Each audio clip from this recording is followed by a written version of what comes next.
Okay, here we have a problem, 64t to the 6th plus 1, and we're supposed to factor it.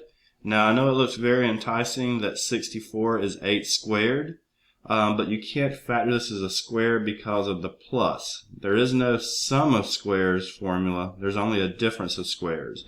So you don't have an a squared plus a b squared. But you can use the cube formula, which is a cubed plus b cubed, and that formula is a plus b times a squared minus ab plus b.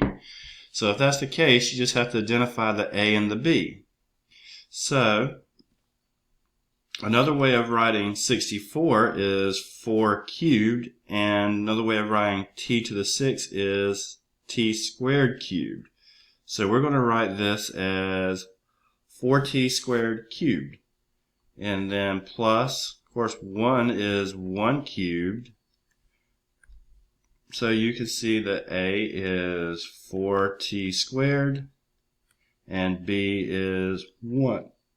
So now that we have identified the parts, all we've got to do is drop them into our cube formula. So let's see here.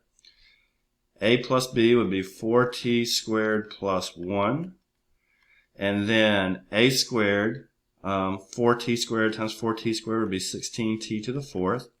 Minus ab, which will be minus 4t squared. And then plus b, that's b squared, I'm sorry. Let's go back to the formula and fix that. But 1 squared is 1. So we wouldn't have messed it up on this one, but we may have messed it up on another one.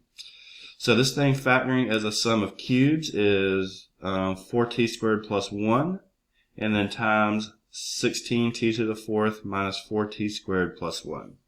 Thank you.